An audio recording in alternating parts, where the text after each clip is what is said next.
Interrogative pronoun وته د انټروګیشن نه د انټروګیشن مطلب دی د چا نه تپوس کول، د چا نه سوال کول، د انټروګیشن مطلب دی.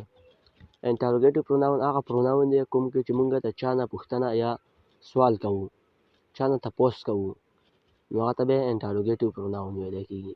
انټروګیټیو پروناون زموږ سره شپږ دي بیا.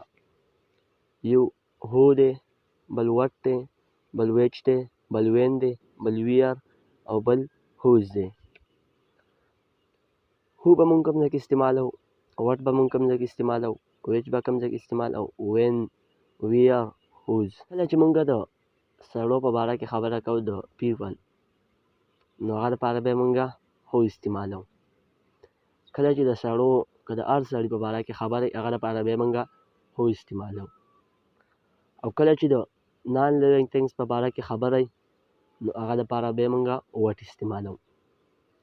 کله چې د سلیکشن دپاره یا د یو شي خوښولو دپاره په باره کې خبره وي، نو هغه دپاره به مونږ ویچ استعمالوو.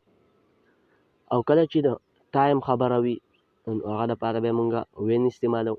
او کله چې د پلیس د ځای معلومولو تپوس سوال وي، نو هغه دپاره به مونږ ویر استعمالوو. او کله چې مونږ دا شی د چا دی، د چا دپاره چې مونږ استعمالوو، نو هغه دپاره به مونږ هوز استعمالوو. تفصیل سره ویډیو ده، ویډیو پوره وګورئ انشاءالله چې ډېر څه به یاد کړئ. هو مونږ د پیپل دپاره استعمالوو، د خلکو دپاره. فار ایگزامپل هو از دس، دا څوک دی. هو آر یو، ته څوک یې. هو واز دیٹ، هغه څوک و.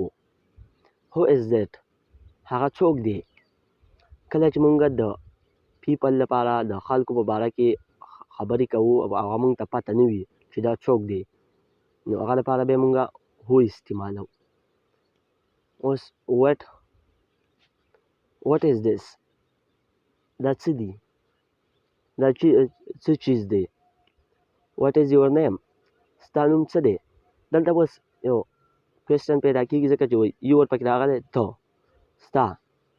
خو دلته د نوم پوښتنه شوې، د نوم. وټ از یور نیم، دا نوم پکې چې شی دی دا خو نان لیوینګ تھنګس دی که نه، دې لپاره مونږ ځکه وټ استعمال کوو. بل زموږ سره وټ از یور فون نمبر، ستا فون نمبر څه دی. وټ از دیٹ، هغه څه څیز دی. کله چې مونږ د نان لیوینګ تھنګس په باره کې خبره کوو، نو هغه دپاره به مونږ وټ استعمالوو. اوس بل دی زموږ سره ویچ. ویچ مونږ د سلیکشن دپاره استعمالوو. ویچ کلر ډو یو لایک، کوم رنګ ته خوښوي.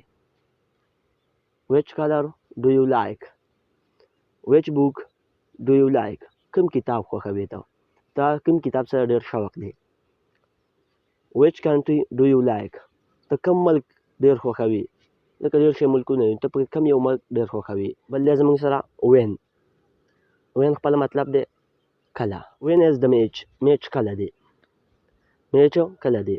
وین از یور برث ډے، ستا پیدایش ورځ کومه یوه ده، ستا د پیدایش ورځ کله ده. وین یو ویل کم، ته به کله راځې. سړی مسافرۍ کې نو هغه ته خلک وایي که نه، وایي کله راځې به، نو دا سنټنس به استعمالوو. وین یو ویل کم، ته به کله راځې.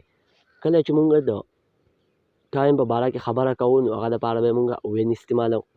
بل دی زموږ سره ویر. ویر به مونږ کوم ځای کې استعمالوو. ویر به مونږ د پلیس دپاره استعمالوو چې کله مونږ ته ځای نه وي معلومه او ځای معلومول غواړو مونږ، نو هغه دپاره به مونږ ویر استعمالوو.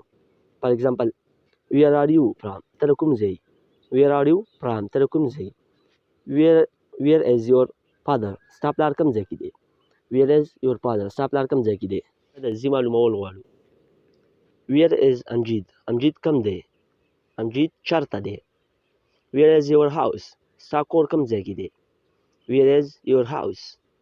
بل دی زموږ سره هوز. اوس به مونږ کوم ځای کې استعمال، اوس به مونږ هله استعمالوو کله چې مونږ د چا دپاره یو شی، دا شی د چا دی. کله چې مونږ د چا یادوو، نو هغه دپاره به مونږ هوز استعمالوو په انټروګیټیو پروناون کې. هوز کار از دیس، دا موټر د چا دی. هوز کار از دیس. هوز ګوټ از دیس، دا بزه د چا ده. هوز ګوټ از دیس.